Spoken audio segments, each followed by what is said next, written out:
UCCS Athletics, and we are here with head men's cross country coach Mark Misch. So, coach, you guys, this is the second consecutive year that you have received the at-large bids to compete in the NCAA Division II Championship meet.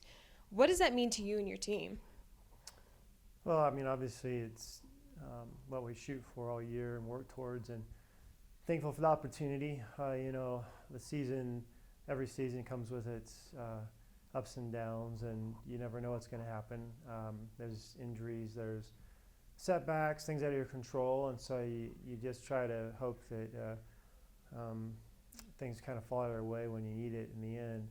And we've got a very resilient group of guys that have done a great job of making the most of their opportunities to be in the lineup.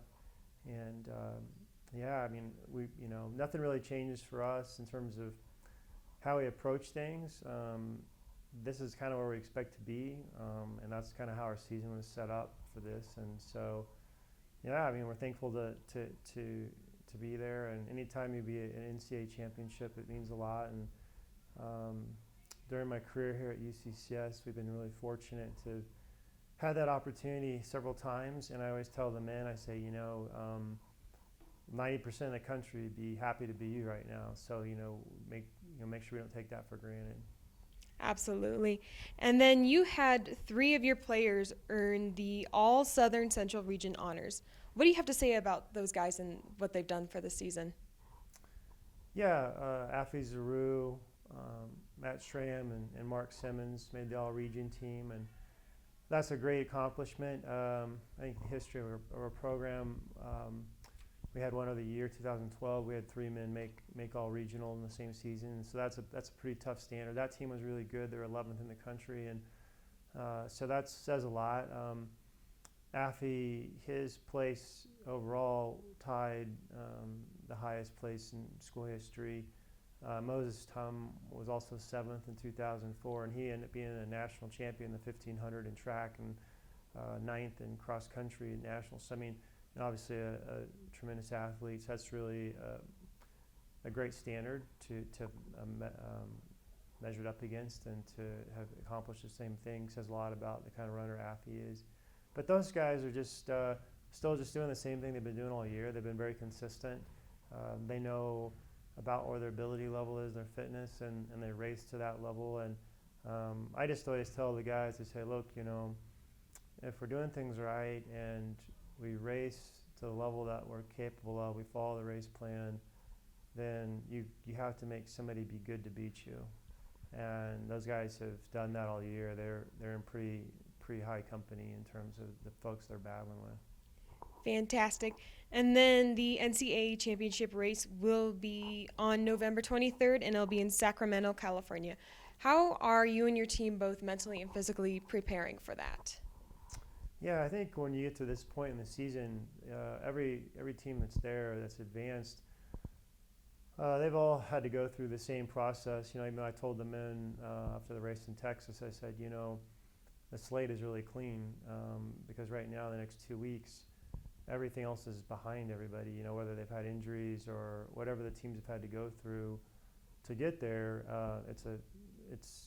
everybody's in the same boat. It's like, so you're in pretty good shape. The main thing is trying to just manage your situation, whether that's got somebody that's a little banged up, and it's like, well, you're not going to get a lot fitter in that period of time. We need to make sure we're making good choices to back off if we need to, whatever we got to do just to get them, put us in a position to make the most of that opportunity with different guys. And fortunately for us, our 7 guys who'll be in the lineup are in a pretty good place at the moment, and we've got a lot of momentum. And again, this is where they expected to be, so it's not like some kind of they're not. This isn't a team that's happy to go there and get a T-shirt or something. These guys are expect to do well. That's why they're there. It's what we prepare for all year, and we compete in the toughest region in the country, the toughest conference in the country. So I think for us, historically, our perspective on a national championship meet might be a little different than other teams who would receive an at-large bid. Not always, but we, like last year when we were 12th at nationals, we were the highest at-large team. I mean, we beat 3 teams who are regional champions and numerous, I think it's going to be like 17 conference champions or something. So, it's just we're in the RMAC, we're in this region, so this is the route we have to go to get there. Is usually an at-large bid or whatever. But it doesn't. We know that our measuring stick is against the nation, not just our region or our conference. So they're good to go. We got some good veterans up front. This guy's pretty focused and they know what we're doing, and I have no doubt in what's possible. Internally, the team, their goals are pretty realistic, and I think what most important is what you think yourself. Not really, it doesn't really matter the opinion or rankings or somebody else. If nobody's with you at practice in the morning, nobody's with you. They don't know what you're doing or how you prepare. So, that being said, full credit to the guys. They're very in tune with why we do what we do, how we do it, how we approach races. The race plans they're very sound. They're thought out. Trying to put guys in positions individually to get the most out of their opportunity and their fitness. And every guy has a job to do. So they're trying to win the races within a race. And I think that's something else too when you compete in a championship. A lot of people get there and they're all excited and somebody wants to be a hero or whatever. And I'm like, well, that's not how that works. We've got to be who we are and do what we do. And if we do that really well, then usually you're going to come out with a pretty good performance unless something out of your control happens, like an injury or illness or something. So, but that's it. I think we're just thankful to have a chance to be there again. And but it's another race, and nothing changes for us from a physiological standpoint, just because the title of the race is different. We still have to just keep doing what we're doing, and then we'll let the cards fall that may in the end. But proud of the guys, every one of them, not just the guys competing. We've got a lot of guys, younger guys who are red shirts, guys who are have competed for us in other races of the year. They're all part of the success the team has. And it's important because you have some guys who are young that maybe they're not the go-to guy at the moment, but they will be, whether it's next year or 2 years down the line or 3 years.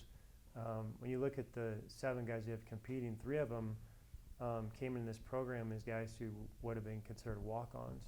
So they weren't like rock stars. They were guys that paid their dues and really committed to what we do here, and now they've proven themselves and they're competing in the NCAA Championship. Nobody can take that away from them. So that's kind of the beauty of the sport, I think, is there's no, it's not a judgment deal, and you can't blame a bad call or whatever. You don't get lucky. I mean, you're going to earn what you get. I mean, the clock doesn't lie, and so I think for some of those guys that really thrive off that, and especially guys that kind of the underdog mentality, they're like, okay, just give me a shot, and I think that's kind of where we are. So we've always got something to prove, and yeah, I'm proud of them, and they make my job easy because they're already motivated, and they want to be good. So anyway, we'll see what happens, but another race, another day, but I have a good feeling about it.